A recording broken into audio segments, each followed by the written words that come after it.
Hello guys, എല്ലാവർക്കും നമസ്കാരം. ഞാൻ ഷാഡു _ഋഷിയുടെ നമ്മുടെ ചാനലിലേക്ക് സ്വാഗതം. ഇന്ന് ഞാൻ നമ്മുടെ കൂടെയുള്ളത് ഫ്രോങ്സിൻ്റെ ഡെൽറ്റ പ്ലസ് വേരിയൻ്റാണ് 2025. ഇതിന് ഓൺ റോഡ് പ്രൈസ് എത്രയാണ്, ഫീച്ചേഴ്സ് എന്തൊക്കെയുണ്ടെന്ന് നമുക്ക് ഡീറ്റെയിൽ ആയിട്ട് നോക്കാം. ഫ്രോങ്സിൻ്റെ ഡെൽറ്റ പ്ലസ് വേരിയൻറ്റിൻ്റെ എക്സ്റ്റീരിയർ ഫീച്ചേഴ്സ് നോക്കുവാണെങ്കിൽ ഇപ്പോൾ വൈറ്റ് കളർ വളരെ ഇഷ്ടപ്പെടുന്ന കളറാണ്. ഫീച്ചേഴ്സിലേക്ക് വന്നു കഴിഞ്ഞാൽ ഇപ്പോൾ നമുക്കിവിടെ 3 ജുവൽ ടൈപ്പിലുള്ള LED DRL കാണാം. അത് ഇൻഡിക്കേറ്റേഴ്സ് ആയിട്ട് ഫംഗ്ഷൻ ചെയ്യും. ഹെഡ്ലൈറ്റ് ഒക്കെ ഉണ്ടെങ്കിൽ നമുക്ക് 3 സോർട്ട് ആയിട്ടുള്ള LED ഹെഡ്ലൈറ്റുകളാണ്. ഹൈ ബീം ലോ ബീമിനകത്താണ് കൊടുത്തിരിക്കും. ഫോഗ് ലൈറ്റ് കാര്യങ്ങൾ തന്നെ വരുന്നില്ല.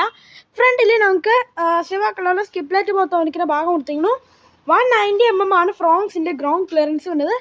ഫ്രണ്ടിലെ ഗ്രില്ലിൽ ഇവിടെ ഒരു ക്രോം ബാർ കൊടുത്തിട്ടുണ്ട്. നടുക്ക് ഇവിടെ ഒരു റെഡ് ഇൻസേർട്ട് വെലോസിറ്റി കിറ്റിൻ്റെ ഭാഗമാണ് കൊടുത്തിരിക്കുന്നത്. അതിലേക്ക് സുസുക്കിയുടെ വലിയ ലോഗോ. ഇനി വശങ്ങളിലേക്ക് വന്നു കഴിഞ്ഞാൽ നമുക്കിപ്പോൾ 16 ഇഞ്ച് ബ്ലാക്ക് കളറിലുള്ള അലവൽസാണ് കൊടുത്തിരിക്കുന്നത്. 190/60/16 ഡയർ സൈസ്. ഫ്രണ്ട് ഡിസ്ക് ബാക്കിലെ ഡ്രം ബ്രേക്കുകളാണ്. ഈ ക്ലാഡിങ് ചുറ്റും ഒരു റെഡ് ഇൻസേർട്ട് വെലോസിറ്റി കിറ്റിൻ്റെ ഭാഗമാണ്. മിറേഴ്സിൽ LED ടെൻഡർസ് ഇൻസേർട്ട് എടുത്തിട്ടുണ്ട്. ഇതാണ് ഓൾ ഓവർ വശങ്ങളിൻ്റെ ഒരു ലുക്ക്. നമുക്ക് കീല് സെൻറ്റർ ആണെങ്കിൽ തന്നെ ഉൾപ്പെടുത്തിയിട്ടില്ല. ഇനി നമുക്ക് ഈ റെയിൻ കാർഡ് ആക്സസറൈഡ് ചെയ്തിരിക്കുന്നതാണ്. ടോപ്പിൽ നമുക്ക് റൂഫ് റേസ് കാണാം. ഒരു ബ്ലാക്ക് ഫിഷ് കൊടുത്തിരിക്കുന്നു. സൺ റൂഫ് കാര്യങ്ങൾ തന്നെ ഒരു പെയിൻറ്റിലും മാരുതി ഉൾപ്പെടുത്തിയിട്ടില്ല. ബാക്കിൽ ഷാർക്ക് ഫിൻ ആൻറ്റിന കാണാം. ഇനി ബാക്കിലേക്ക് വന്നു കഴിഞ്ഞാൽ ഡെസീറ്റോ വേണ്ടിയിട്ട് കമ്പയർ ചെയ്യുമ്പോൾ വരുന്ന ഡിഫറൻസ് ഇതിനകത്ത് കനത്ത ടൈലൈറ്റ് വരുന്നില്ല, അതുപോലെ തന്നെ വൈപ്പർ വരുന്നില്ല എന്നുള്ളതാണ്. ഫീച്ചേഴ്സിലേക്ക് വന്നു കഴിഞ്ഞാൽ ബാക്കിലെ ഡിസൈൻ തന്നെ സ്പോയിലർ പോലെ തോന്നിക്കുന്ന രീതിയിലാണ്. നേരക്കടി ആയമായിട്ട് സ്റ്റോപ്പ് ലാമ്പ് കാണാം. ബാക്കിലെ ഗ്ലാസ് ഡീഫോർവേഡ് ഗ്ലാസ് ആണ്, വൈപ്പർ വരുന്നില്ല. നമ്മൾ ആദ്യം പറഞ്ഞ രീതിയിൽ കയ്യിൽ പോർഷൻ ഫങ്ഷണൽ അല്ല, ജസ്റ്റ് റിഫ്ലക്റ്റേഴ്സ് മാത്രമാണ്. ഇതാണ് നമ്മുടെ സ്റ്റോപ്പ് ലൈറ്റ് ആയിട്ട് ഫംഗ്ഷൻ ചെയ്യുന്നത്. Indicators, reverse light, ഹാലജറാണ്.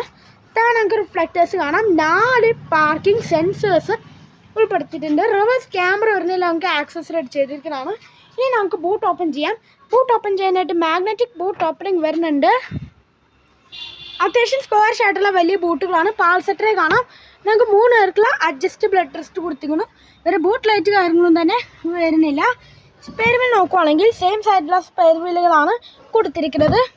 ഇനി വാഹനത്തിൻ്റെ ഇൻറ്റീരിയർ ഫീച്ചേഴ്സ് ഒന്നും ചെക്ക് ചെയ്ത് നോക്കാം. നമ്മൾ ആദ്യം പറഞ്ഞ രീതിയിൽ കീല സെൻറ്റർ ആംഗിൾ തന്നെ വരുന്നില്ല. ഇൻറ്റീരിയർ നോക്കിക്കഴിഞ്ഞാൽ ഒരു ഡുവൽ ടോൺ കളറിലാണ് ഇൻറ്റീരിയർ കൊടുത്തിരിക്കുന്നത്. ഇനി നമ്മുടെ ഡോർ പാർട്ടിലേക്ക് കൊണ്ടു കഴിഞ്ഞാൽ നമുക്ക് ഡുവൽ ടോൺ കളർ കാണാം. ഇവിടെ എല്ലാം സോഫ്റ്റ് ടച്ച് കൊടുത്തിരിക്കുന്നു. നമുക്ക് ഇപ്പോൾ ടോപ്പിൽ ബ്ലാക്ക്, ഇവിടെ ഒരു ബീച്ച് ഫിനിഷ് കൊടുത്തിരിക്കുന്നു. ഡോർ പാഡിൽ നമുക്ക് 4 പൗണ്ടർ കൺട്രോൾ, ഡ്രൈവേഴ്സ് ലിവിൻ്റെ 1 ടച്ച് അപ്പ് ഓപ്ഷൻസ് ഉൾപ്പെടുത്തിയിട്ട് മിറർ കൺട്രോൾ ചെയ്യാൻ ഫോൾഡ് ചെയ്യാൻ ഓപ്ഷൻ കാണാം. ഡോർ ഹാൻഡ്സ് ബ്ലാക്ക് ഫിനിഷ് കൊടുത്തിരിക്കുന്നു. താഴെ നമുക്ക് സ്പീക്കർ ബില്ല്, ബോട്ടിൽ ഓർഡേഴ്സ് കാണാം. ടൂട്ടർ ബില്ല് കാണുന്നത് തന്നെ വരുന്നില്ല. ഡ്രൈവർ സീറ്റിലേക്ക് വന്നാൽ ഞാൻ സീറ്റ് അഡ്ജസ്റ്റ് ചെയ്യാൻ ഓപ്ഷൻ കൊടുത്തിട്ടില്ല. ഡെൽറ്റ പ്ലസ് വേരിയൻറ്റിൽ നമുക്ക് സീറ്റിൽ സൈഡിൽ ഡോർ പാഡിൽ കണ്ട ഷെയിം ബർഗൻഡി റെഡിഷ് കളറാണ്. ഇതിപ്പോൾ AMT വേണ്ടിയാണ്. ഡെഡിക്കേറ്റഡ് ആയിട്ട് ഡെപ്പലിൽ കാണാം. ഫീൽഡ് ഓപ്പൺ ചെയ്യാനും ഹുഡ് ഓപ്പൺ ചെയ്യാനും ഇവിടെ എല്ലാം ചെറിയൊരു സ്റ്റോറേജ് സ്പേസ് കാണാം. നമുക്ക് traction control, auto stop start, ഹെഡ്ലൈറ്റിൽ അഡ്ജസ്റ്റ് ചെയ്യാൻ ഓപ്ഷൻ കൊടുത്തിരിക്കുന്നു. ഇനി അകത്തെ ഫീച്ചേഴ്സ് ഞങ്ങളും ചെക്ക് ചെയ്ത് നോക്കാം. ഇന്ത്യയിൽ ലുക്ക് ആൻഡ് ഫീച്ചേഴ്സ് നോക്കുവാണെങ്കിൽ ഒരു ഡുവൽ ടോൺ കളറിന് അത്യാവശ്യം വേണ്ട എല്ലാ ഫീച്ചേഴ്സ് ഈ വാഹനത്തിന് ഇന്ത്യയിൽ കൊടുത്തിട്ടുണ്ട്. സ്റ്റിയറിംഗ് വീലിലേക്കൊക്കെ വന്നു കഴിഞ്ഞാൽ നമുക്ക് മൾട്ടി ഫംഗ്ഷൻ ആയിട്ടുള്ള ഫ്ലാറ്റ് ബോട്ടം സ്റ്റിയറിംഗ് വീലാണ് കൊടുത്തിരിക്കുന്നത്. അത് ഇടവശത്ത് മ്യൂസിക് കൺട്രോൾസും താഴെ ഫോൺ കൺട്രോൾസ് ഉൾപ്പെടുത്തിയിട്ടുണ്ട്. ഇടവശത്ത് വൈപ്പർ കൺട്രോൾസും പല വശത്ത് ഹെഡ്ലൈറ്റിന് കൺട്രോൾസ് കാണാം. ഈ വെന്റിൽ തന്നെ നമുക്ക് ഓട്ടോ ഹെഡ്ലൈറ്റ് വരുന്നുണ്ട്. ഇൻസ്റ്റമോളസ്റ്റിലേക്ക് വന്നു കഴിഞ്ഞാൽ നമുക്ക് അനലോഗ് ആയിട്ടുള്ള ഇൻസ്റ്റമോളസ്റ്റ് യൂണിറ്റ് ആണ്. സ്പീഡോമീറ്ററും മാപ്പോമീറ്ററും അനലോഗായിട്ട് കൊടുത്തിരിക്കുന്നത്. അതിൽ കുറേ ഇൻഫർമേഷൻ ഡിസ്പ്ലേ, അതിൻ്റെ അത്യാവശ്യം വേണ്ട എല്ലാ ഇൻഫർമേഷൻസ് വരുന്നുണ്ട്. നമുക്ക് average fuel distance to MT കാണാനായിട്ട് പറ്റും. സെൻറ്ററിലേക്ക് വന്നു കഴിഞ്ഞാൽ മാരുതിയുടെ എല്ലാ വാഹനങ്ങളും കാണുന്ന 7 ഇഞ്ചിൻ്റെ സ്മാർട്ട് പ്ലേ പ്രോ ഇൻഫോർടൈൻമെൻറ്റ് സ്ക്രീനാണ്. Android Auto, Apple CarPlay wireless ആയിട്ട് ഫംഗ്ഷൻ ചെയ്യും. ഈ വീട്ടിൽ റിവേഴ്സ് വെഹിക്കിൾ ഇൻഫർമേഷൻസ് നമുക്ക് കാണാനായിട്ട് പറ്റും. ഈ വീട്ടിൽ റിവേഴ്സ് ക്യാമറ വരുന്നില്ല. റിവേഴ്സ് ക്യാമറ ആക്സസറി ആയിട്ട് ചെയ്തിരിക്കുന്നതാണ്. താഴത്തേക്ക് നമുക്ക് AC വെൻസ് കാണാം. അതിൻ്റെ ബ്ലാക്ക് ഫിനിഷാണ്. ഹസാരായിട്ട് തന്നെ ബട്ടൺ കൊടുത്തിരിക്കും. ഇവിടെ സെൻറ്ററിൽ കാർബൺ ഫൈബർ ഫിനിഷ് കാണാം. താഴെ ഓട്ടോമാറ്റിക് ക്ലൗഡ് കൺട്രോൾ യൂണിറ്റ് കാണാം. ഈ വശത്തേക്ക് വന്നു കഴിഞ്ഞാൽ നമുക്ക് ഇവിടെ 12 വോട്ടിൻ്റെ ചാർജിങ് പോർട്ട് കൊടുത്തിരിക്കുന്നു. നമുക്കിവിടെ നമുക്ക് USB അൺടോൾ ഓപ്ഷൻ കാണാം. ഇവിടെ എല്ലാം സ്റ്റോറേജ് സ്പേസ് ആണ്. 2 കപ്പ് ഹോൾഡേഴ്സ് കാണാം. നമ്മുടെ AMT ഗിയർ ലെവർ കൊടുത്തിരിക്കുന്നു. നമുക്ക് ടോർക്ക മോട്ടർ, നമുക്ക് പാർക്കിൻ്റെ ഓപ്ഷനും കാണാം. സെൻറ്റർ ആംറസ്റ്റ് കാര്യങ്ങളൊന്നും തന്നെ വരുന്നില്ല. അത്യാവശ്യം കംഫർട്ടായിട്ട് ഇരിക്കാൻ പറ്റുന്ന അഡ്ജസ്റ്റബിൾ ഹെഡ്സ്റ്റോറി സീറ്റുകളാണ്. സീറ്റ് ബെൽറ്റ് ഹൈറ്റ് അഡ്ജസ്റ്റ് ചെയ്യാൻ ഓപ്ഷൻ വരുന്നില്ല. ടോപ്പിൽ നമുക്ക് ഗ്രാബ് ഹാൻഡിൽ കാണാം. സ്പ്രിംഗ് ആയിട്ടുള്ള ഗ്രാബ് ഹാൻഡിലാണ് കൊടുത്തിരിക്കുന്നത്. കോ ഡ്രൈവർ സൈഡ് സൺവൈസസ് വിത്ത് മിറർ ആണ് ഉള്ളത്. സെൻറ്റർ IRVMs നമുക്ക് മാനുവൽ ഡിമ്മിങ്ങുള്ള IRVMs ആണ്. റീഡിങ് ലൈറ്റുകളെല്ലാം ഹാലജൻ ആയിട്ട് കൊടുത്തിരുന്നു. ഈ ഒരു വശത്ത് നമുക്ക് driver side sun visors ticket holder പോലും കമ്പനി നൽകിയിട്ടില്ല. ഇനി ഗ്ലോ ബോക്സിലേക്ക് വന്നു കഴിഞ്ഞാൽ നമുക്ക് ഡീസൻറ്റ് സൈസായിട്ടുള്ള ഗ്ലോ ബോക്സ് ആണ് വരുന്നത്. അത്യാവശ്യം സൈസായിട്ടുള്ള ഗ്ലോ ബോക്സ് ആണ്. കൂൾ ഫീച്ചറോ ലൈറ്റോ കാര്യങ്ങളൊന്നും തന്നെ വരുന്നില്ല. ഇതാണ് ഓൾ ഓവർ ഇൻറ്റീരിയറിൻ്റെ ലുക്ക്. ഈ വീട്ടിൽ അത്യാവശ്യം വേണ്ട എല്ലാ ഫീച്ചേഴ്സ് ഈ ഇൻറ്റീരിയറിൽ മാതി കൊടുത്തിട്ടുണ്ട്. ഇനി ബാക്ക് യാത്രക്കാരെ കംഫർട്ട് കാര്യങ്ങളൊന്നും ചെക്ക് ചെയ്യാം. ബാക്ക് യാത്രക്കാരെ കംഫർട്ട് നോക്കുവാണെങ്കിൽ അത്യാവശ്യം വൈഡായി തുറക്കാൻ പറ്റുന്ന ഡോറുകളാണ്. വളരെ വലുപ്പമുള്ള ഡോറുകളാണ്. അതുകൊണ്ട് കയറി ഇറങ്ങാനൊക്കെ വളരെ എളുപ്പമാണ്. ഡോർ പടെല്ലാം ഡോറുടെ കളറ് കൊടുത്തിരിക്കും. ഇവിടെ എല്ലാം സോഫ്റ്റ് ടച്ച് കാണാം. കൗണ്ടർ കൊടുത്തിരിക്കും. ഡോർ ഹാൻഡ്സ് ബ്ലാക്ക് ഫിനിഷാണ്. Speaker bill bottle holders. നമുക്ക് ബാക്കിലേക്ക് ഈസി വെൻസ് കാര്യങ്ങൾ തന്നെ വരുന്നത്. ഇവിടെ ഒരു എംറ്റി സ്പേസ് ആണ്.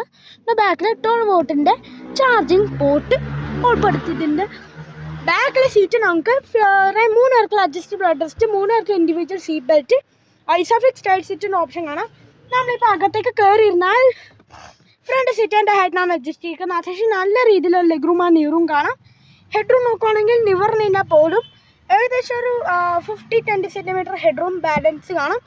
വൈഡായിട്ട് ബാക്ക് സൈസ് ആണ്. 3 പേർക്കൊക്കെ സുഖമായിട്ട് കംഫർട്ടായിട്ട് ഇതിന് യാത്ര ചെയ്യാനായിട്ട് പറ്റും. ഇനി ഫ്രോങ്സിൻ്റെ സേഫ്റ്റി ഫീച്ചേഴ്സ് ഒന്ന് ചെക്ക് ചെയ്ത് നോക്കാം. ഫ്രോങ്സിൻ്റെ സേഫ്റ്റി ഫീച്ചേഴ്സിലേക്ക് വന്നാൽ ഇപ്പോൾ ബേസ് എടുത്തിട്ട് ഡെൽറ്റ പ്ലസ് വരുന്നത് 2 എയർ ബാഗാണ് ഉള്ളത്. 6 എയർ ബാഗ് നമുക്ക് അടുത്ത അപ്ഡേറ്റ് നമുക്ക് എക്സ്പെക്റ്റ് ചെയ്യാം. പിന്നെ നമുക്ക് ABS CBD traction control hill hold പോലെയുള്ള ഫീച്ചേഴ്സ് ഇതിനകത്ത് ഉൾപ്പെടുത്തിയിട്ടുണ്ട്. എഞ്ചിന് ഗിയർ ബോക്സിലേക്ക് വന്നു കഴിഞ്ഞാൽ ride and test 1.2 litre 4 cylinder natural സ്പേറ്റ് പെട്രോൾ എഞ്ചിനാണ് വിത്ത് 1 ലിറ്റർ ടർബോ വരുന്നുണ്ട്. ഓൺ റോഡ് പ്രൈസിലേക്ക് വന്നാൽ ഡെൽറ്റ പ്ലസിൽ നമുക്ക് 10,81,000 രൂപയാണ് അതിൻ്റെ പ്രൈസ്. ഓൺ റോഡ് പ്രൈസിൽ നമുക്ക് ഡിസ്ക്രിപ്ഷനിൽ ഉൾപ്പെടുത്താം. ഇതാണ് ഇന്നത്തെ വീഡിയോ. ഇനി വീഡിയോയിൽ ഇറക്കാൻ ഇഷ്ടമായെന്ന് വിചാരിക്കുന്നു. അടുത്ത അപ്ഡേറ്റ് കാണാനവരെ ബൈ ബൈ.